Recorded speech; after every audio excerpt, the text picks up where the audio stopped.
तो hey guys, welcome back to एक और न्यू वन पीस की वीडियो में। आज की इस वीडियो में हम बात करने वाले हैं वन पीस के चैप्टर 1078 के बारे में। और तुम्हें पता है कि इस बार का चैप्टर क्या बवाल है। लिटरली इस चैप्टर में हमें देखने को मिला कि अगर चीजें इसी वे से आगे चलती रही तो कल को एगेड आइलैंड पर एक बहुत बड़ा कांड होने वाला है। और साथ में इस चैप्टर में ट्रेटर को भी रिवील कर दिया गया। हमें पता है कि ये ट्रेटर काफी देर से वेगापंक्स को परेशान कर रहा है। किसने सोचा था कि ये बंदा आगे जाके ट्रेटर निकलेगा। और इस चैप्टर में हमें हिंट देखने को मिला कि अगर चीजें इसी तरह नहीं तो कल को लूफी वर्सेस 5 एल्डर्स होगा। बिना वो टाइम वेस्ट किए चैप्टर पर जल्दी से आते हैं। इस बार चैप्टर का टाइटल है एस्केप लिमिट। ये टाइटल वेगापंक की तरफ इशारा करता है क्योंकि वेगापंक की जान को खतरा है। तो हेड क्रू का मिशन ये है कि वो वेगापंक को जल्दी से इस आइलैंड से लेकर जाए। बिकॉज हमें पता है कि किज़ारू और सैटन और दूसरे मरीन्स इस आइलैंड की तरफ वेगापंक को मारने के लिए आ रहे हैं। इस बार चैप्टर के कवर पेज में हमें देखने को मिला है सीजर और जज ने एक दूसरे के साथ मिलकर एक न्यू मैट की फॉर्मेशन की है। पता नहीं इस बार का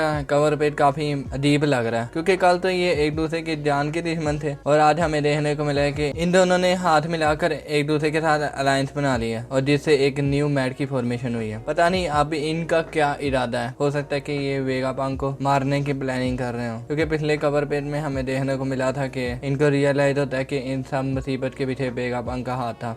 इस बार चैप्टर स्टार्ट होता है एगेट की लैब इंटीरियर में, जिसे सेंटोमारू ये सुनकर शौक हो जाता है कि किज़ारू यहाँ पर है। आगे तुशी सेंटोमारू को बताती है कि CP0 का ये मकसद था कि वो वेगापंक को मार के किज़ारू के आने का वेट करे। इसके जवाब में सेंटोमारू बोलता है कि गवर्नमेंट कुछ ज्यादा तैयारी करके तो नहीं बैठी हुई, जिसके जवाब में तुशी बोलती है हाँ तुमने सही कहा, इस बार ये मैटर ओहारा से भी ज्यादा सीरियस है। इसके पीछे तुशी रीजन बताती है कि सबसे पहले वेगापंक ने ना सिर्फ ओहारा की रिसर्च नहीं की बल्कि उसे जारी भी रखा जो वन पीस के वर्ल्ड में हराम है। और दूसरा ये कि एगेड आइलैंड पर इतनी स्ट्रेंथ मौजूद है जो हारा पर नहीं थी। और इन दोनों रीजन की वजह से वो एक ऐसे लोगों को ले आए हैं जिनके बारे में कुछ सोच भी नहीं सकता था। ये सुनकर सेंटोमारू जोर से एगेड वर्कर्स पर चलाना शुरू कर देता है जो यहाँ पर काम कर रहे थे। तुमने सुना है कि नहीं, सुना है कि नहीं, अब तक जो कुछ भी हो चुका है उससे सीखो। नेवी और वर्ल्ड गवर्नमेंट पूरी तैयारी के साथ इस जगह पर आ रहे हैं। अगर तुम में से कोई भी यहाँ पर रह गया और वर्ल्ड गवर्नमेंट ने उसे देख लिया तो मैं भी तुम्हें उनसे नहीं जा सकता। तो एक काम करो,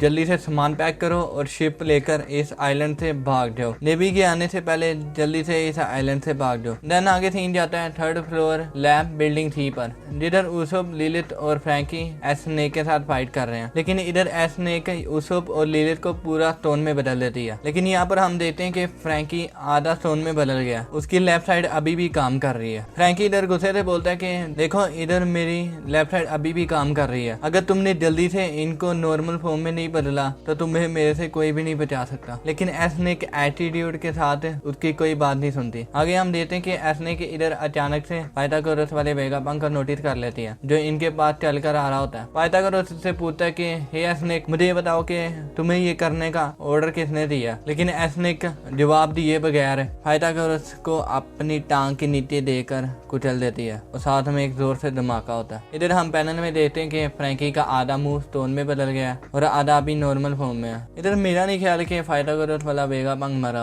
हो सकता है कि फ्रैंकी ने किसी तरह से पाइथागोरस को बचा लिया हो। देन आगे सीन जाता है 2nd फ्लोर बिल्डिंग A पर। यहाँ पर हम एटलास वाले वेगापंक को देखते हैं जो रॉबिन और चॉपर के साथ चल रही है। एटलास इधर बोलती है कि आई होप सारे ठीक हो, बिकॉज उनको भी यहाँ पर बम फूटने और लोगों के चलाने की आवाज आ रही है। रॉबिन भी इस बात से श्योर है कि यहाँ पर सारे सेरापिन तबाही मचा रहे हैं। लेकिन रॉबिन को एक और बात क्लियर है, एक ऐसा इंसान है अगर नामी के चलाने की आवाज उसको सुनाई देती है तो बिना अपनी परवाह किए हर किसी सिचुएशन में उसको बचाने चला जाएगा। यहाँ पर रॉबिन एक और बात बोलती है कि यहाँ पर जितनी भी टीम फाइट कर रही है वो हमारे लिए कुछ भी नहीं कर सकते। अगर चीजें ऐसी रही तो वेगापंक की जान को भी खतरा हो सकता है। इधर एटलास को एक बात याद आती है, वो इनको बताती है कि इधर एक और लैब है जिसे काफी समय पहले सील कर दिया गया था और वो काफी पुरानी है और उसे अब कोई भी इस्तेमाल नहीं करता। शायद वेगापंक वहां पर हो। ये सुनते ही रोबिन और चॉपर वेगापंक को ढूंढने निकल पड़ते हैं। हो सकता है कि शायद रोबिन का ग्रुप इस वक्त वेगापंक को बचाने के लिए निकल पड़े हैं। देन आगे सीन जाता है 3rd फ्लोर बिल्डिंग ए पर, जिधर नामी एडिसन वाले वेगापंक को अपने हाथ में लिए उसको बचाने की कोशिश कर रही है। और इधर हम साथ में देख सकते हैं कि उसब अपने गोस्ट फॉर्म में आ गया और वो वेगापंक को ढूंढने के लिए निकल पड़ा। देन अगले पैनल में हम देखते हैं कि सांजी इधर चुपचाप एक चैट स्टाइल में खड़ा है। एश शार्क सांजी को जोर से पंच भी करता है, लेकिन सांजी को कोई भी डैमेज नहीं होता। वो बिना हिले अपनी जगह पर ही खड़ा हुआ है। इधर सांजी एश शार्क को बोलता है कि अब तुम्हें समझ आया कि पावर ऑफ लव क्या आता है। देन आगे सीन जाता है 4th फ्लोर बिल्डिंग ए पर, जिधर लूफी और जोरो मिलके सेराफिम हाक और सेराफिम बियर के साथ फाइट कर रहे हैं। यहाँ पर देखते हैं कि जोरो की भी इस वक्त गांड फटी पड़ी है। बिकॉज उन्हें लुनारियन से रिलेटेड जितनी भी नॉलेज थी वो यहाँ पर अब काम नहीं आ रही, क्योंकि वो काफी देर से देख रहे हैं कि इनकी बैक पर जब फ्लेम खत्म होगी तो उन पर अटैक करेंगे, लेकिन यहाँ पर तो फ्लेम खत्म होने का नाम ही नहीं ले रहा। आई गैस वेगापंक ने इनको इतना मॉडिफाई किया कि उनकी बैक पर फ्लेम कभी खत्म ही ना हो। देन इधर लूफी नोटिस करता है कि ऐसा आके इधर से गायब हो चुका है। लूफी इधर बोलता है कि इनकी गांठ में आग लगी है कि नहीं, इसे भूल जाओ, ऐसा आग को ढूंढो जल्दी से, इससे पहले कि वो और कोई मुसीबत खड़ी करे। यहाँ पर लूफी उनको बताता है कि सेराफिम हाक ने अपना डिसीजन इसलिए चेंज कर लिया हो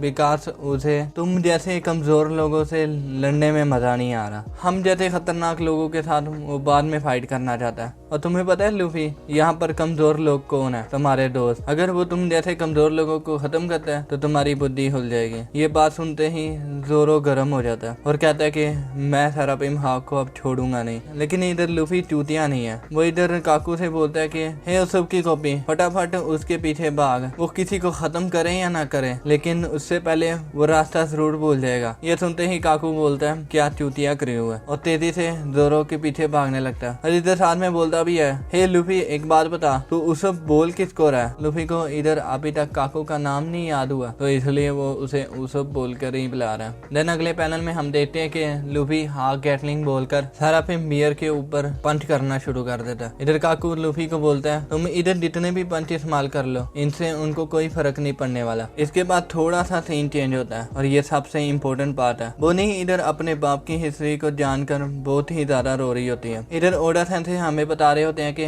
आजकल जो एगहेड पर इंसिडेंट चल रहा है वो फेमस एगहेड इंसिडेंट से एक दिन पहले का है। मतलब आप इस लाइन से समझ रहे हो, मतलब इतना भयंकर होने वाला है आगे जाकर। इसका नाम पड़ेगा द फेमस एगहेड इंसिडेंट। लेकिन ये पूरी की पूरी कहानी आज से 3 महीने पहले स्टार्ट हुई। मतलब कि एगहेड आइलैंड पर आजकल जो भी कांड हो रहा है इसकी शुरुआत एगहेड आइलैंड पर 3 महीने पहले ही हो चुकी थी। यानी शायद उस वक्त लूफी वानो में ही था। ये सब स्टार्ट हुआ था 3 महीने पहले, यानी कि होली लैंड मैरीजोस में। यहाँ पर 5 एल्डर्स को किसी से फोन आता है। ये कॉल एगहेड आइलैंड से आ रही होती है। यहाँ पर जो बंदा कॉल करता है वो बोलता है कि मेरे पास आप लोगों को बताने के लिए एक बहुत ही इम्पोर्टेंट इन्फॉर्मेशन है। डॉक्टर वेगापंक इस वक्त एगहेड आइलैंड पर कोई भी रिसर्च नहीं कर रहा, बल्कि वो आप लोगों की नाक के नीचे वॉइड सेंचुरी की रिसर्च कर रहा है। मतलब वो वॉइड सेंचुरी के बारे में पता लगाने की कोशिश कर रहा है। CP5 को वहाँ पर भेजा गया था इन्वेस्टिगेशन करने के लिए, पर उन्हें कोई भी चीज नहीं मिली। मतलब उन्हें कोई भी एविडेंस नहीं मिला। मतलब कि वेगापंक इधर वॉइड सेंचुरी के बारे में रिसर्च कर रहा है। इसके बाद CP5 की शिप थी, जब वो एगहेड से निकली तो वो अचानक से गायब हो गए थे। और इन अचानक से गायब होने वाले रीजन को पता लगाने के लिए इधर CP7 और CP8 को भी भेजा गया, लेकिन इनमें से कोई भी वापस पलटकर वर्ल्ड गवर्नमेंट के पास नहीं पहुंचा। इस बंदे की कॉल और 5 एल्डर्स की कन्वर्सेशन के बाद ये अब क्लियर हो जाता है कि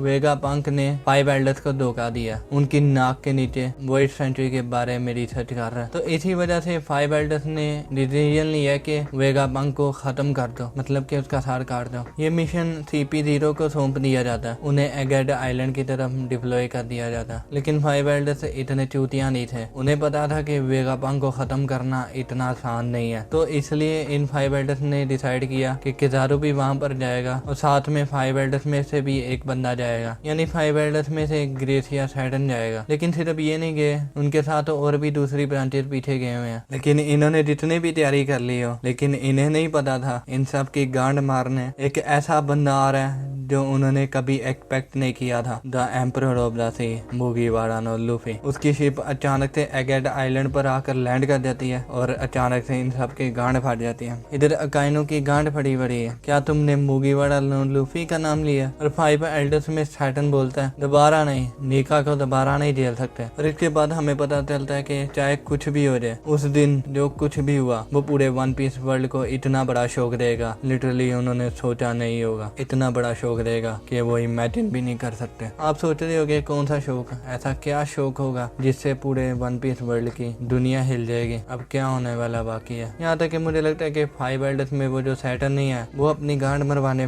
लूफी के सामने आ गया होगा, उसकी बुद्धि काम नहीं कर रही थी, लिटरली वो नीका से फाइट करने निकल पड़ा और शायद लूफी ने one of the 5 Elder Saturn को वहीं पर पेल दिया और पीट के लूफी वहां से भाग भी गया। और इधर तुम अगर एगेट आइलैंड को देखोगे तो एगेट आइलैंड इस वक्त हवा में है। और अभी तो रुको, चैप्टर अभी खत्म नहीं हुआ। लास्ट वाले पैनल्स में हमें वो वाली जगह दिखाई देती है जिधर वेगापंक को कैद करके रखा है। और इधर हम देखते हैं कि कोई नीचे उतर के आ रहा है, जिस पर वेगापंक दूर से चिल्लाकर बोलता है ये सब कुछ तुमने किया, जवाब दे कि आखिर तू है कौन। तभी हमें अगले पैनल में दिखता है कि लिटरली यॉर्क वेगापंक के सामने आकर बैठ जाती है। और इधर यॉर्क वेगापंक से बोलती है ओए साला, मैं इधर सेलेस्टियल ड्रैगन बनना चाहती हूँ। जिसके जवाब में वेगापंक जोर से चिल्लाकर बोलता है यॉर्क तू पागल हो गई है क्या? तू मेरी चॉइस गई थी ना, और उधर तुमने उन लोगों को देखा भी, आखिर इतना गिरे हुए इंसानों जैसा बनकर तुम्हें क्या मिलेगा? जिस पे यॉर्क हंस के बोलती है तुम ऐसे बोल रहे हो जिस तरह शाका बोलता था, लेकिन अब देख वो तो मर के नीचे गिरा हुआ है। वैसे कितना कंफ्यूजन हो जाएगा इतने सारे वेगापंक को इधर उधर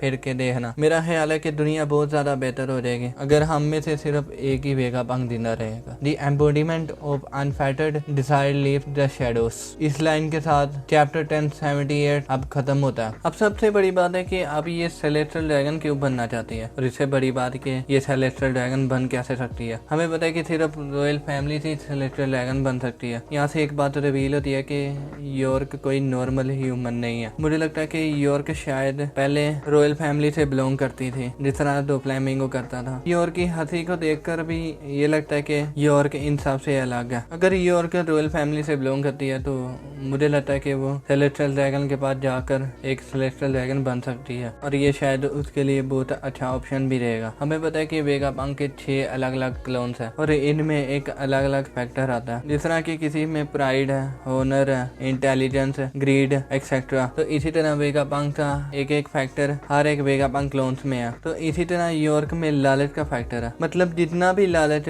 वेगापंक के अंदर था वो सारा लालच अब यॉर्क के अंदर है। अगर वेगापंक किसी दूसरे फैक्टर को इसके साथ जोड़ सकता तो शायद इसे रोका जा सकता था। तो इसी तरह यॉर्क के पास सबसे बड़ा कैपेबल एक्शन है कि वो इधर सारे वेगापंक को मार के सेलेस्टियल ड्रैगन के पास जाकर एक सेलेस्टियल ड्रैगन बन जाए और वहां पर आराम से जिंदगी गुजारे। मतलब हमें पता है कि वेगापंक 06 का ऑलरेडी काम था सोना पीना हगना, तो इसलिए हो सकता है कि वो सेलेस्टियल ड्रैगन के पास जाकर, तो इसलिए लगता है कि वो सेलेस्टियल ड्रैगन बन के एक आराम से जिंदगी गुजारे। इससे वर्ल्ड गवर्नमेंट को भी फायदा होगा बिकॉज उनके पास एक तो वेगापंक होगा। मैं तो ये देखना चाहता हूँ कि यॉर्क की बैक स्टोरी क्या होगी और वेगापंक ने उसे कैसे क्रिएट किया। बाकी आप लोगों का इस बारे में क्या कहना है मुझे कमेंट्स में बताओ। बाकी इस वीडियो को अब यहीं पर खत्म करते हैं। अगर आपको वीडियो अच्छी लगी तो लाइक करें, और अगर एनिमे से रिलेटेड कोई भी कंटेंट देखना पसंद है तो चैनल को जरूर से सब्सक्राइब कर ले। मिलते हैं अगली वीडियो में, तब तक के लिए टेक केयर, बाय बाय।